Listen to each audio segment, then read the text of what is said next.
Le nouveau visage de la magistrature camerounaise dévoilé hier lundi au terme des travaux du Conseil supérieur de la magistrature. L'instance était présidée par le chef de l'État, président de ce conseil. Les textes consécutifs à cette session apportent du sang neuf à l'appareil judiciaire avec un point d'orgue, l'intégration des magistrats de la common law créée à l'ENAM, des mutations de forte amplitude. Thérèse Yolande Dima. Les femmes brisent le plafond de verre. Les textes du président de la République propulsent dans les hautes sphères de la magistrature les profils féminins. Annie-Noël Baonier occupe désormais le prestigieux poste de présidente du tribunal criminel spécial, cette juridiction spéciale chargée de juger les actes d'atteinte à la fortune publique d'au moins 50 millions. Magistrate hors hiérarchie, premier groupe, elle était avant sa nomination vice-présidente du TCS. La haute juridiction est également touchée par ce vaste mouvement du chef de l'État avec des arrivées significatives dans les trois chambres. Yap Abdou prend la tête de la Chambre des comptes après avoir officié comme premier avocat général de la Cour suprême. Le fauteuil de la Chambre judiciaire revient à Joseph Fonkwe Fongan, secrétaire général sortant du ministère de la Justice. Daniel Etekindjoumbe est quant à lui confirmé au poste de président de la Chambre administrative. On observe également dans ce vaste mouvement le rajeunissement des effectifs avec l'intégration des jeunes magistrats d'obédience anglophone, un acte qui participe de la politique de la main tendue du chef de l'État pour résoudre les problèmes des juridictions du Nord-Ouest et du Sud-Ouest.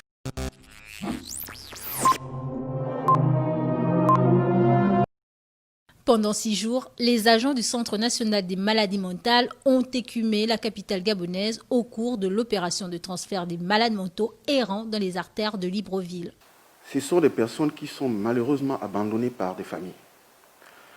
Lorsque vous avez un malade, et c'est ça je m'adresse à ceux qui ont des malades dans des maisons, lorsqu'il y a un malade, qu'ils viennent avec ce malade à l'hôpital et on va s'en occuper.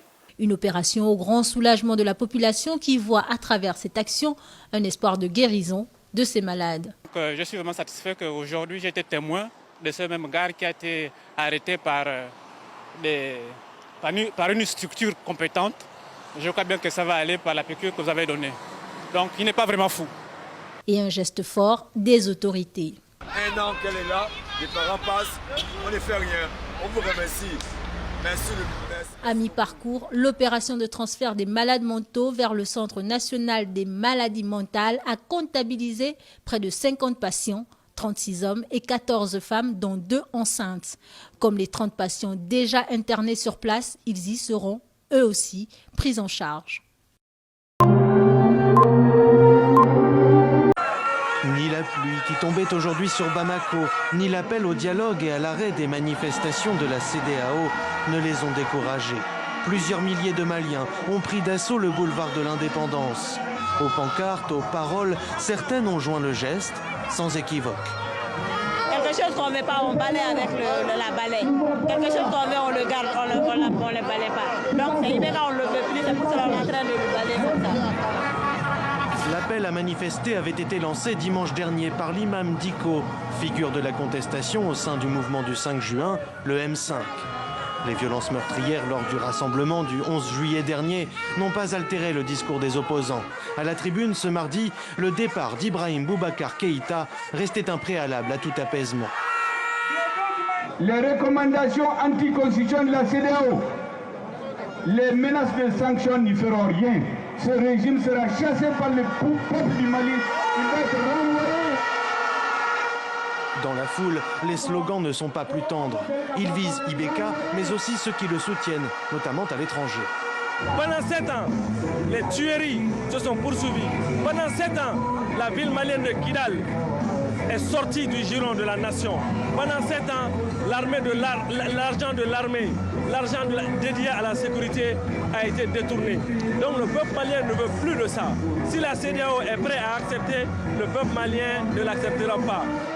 À la CEDEAO, cette contestation de la rue laisse craindre le pire. La communauté économique des États d'Afrique de l'Ouest s'inquiète de l'impact des tensions au Mali, dans une région déjà débordée par les violences djihadistes et intercommunautaires. L'heure est grave, notre pays est à la croisée des chemins. C'est ainsi que Simone Gbagbo a commencé son discours. Elle s'est tout d'abord insurgée contre le retrait du nom de Laurent Gbagbo des listes électorales suite à sa condamnation dans le procès du braquage de la CEDEAO. Je voudrais appeler le chef de l'État à prendre une loi d'amnistie pour rendre M. Laurent Gbagbo éligible.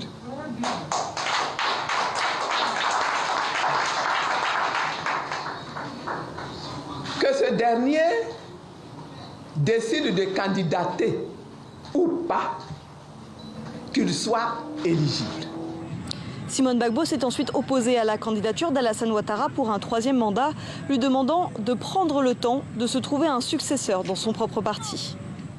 Il lui est donc encore possible de prendre toutes les dispositions pour pouvoir investiguer plus encore au sein du RHDP afin de trouver le candidat idéal qui ne sera pas lui. Il est bon de rappeler que la candidature de M.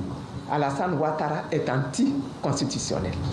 Depuis l'annonce de la candidature d'Alassane Ouattara, quelques manifestations sporadiques ont eu lieu en Côte d'Ivoire contre ce possible 3e mandat. On a vu des pneus brûlés et quelques barrages à Abidjan. Les forces de sécurité sont massivement déployées dans la capitale et de nouveaux appels à manifester ont été lancés pour jeudi.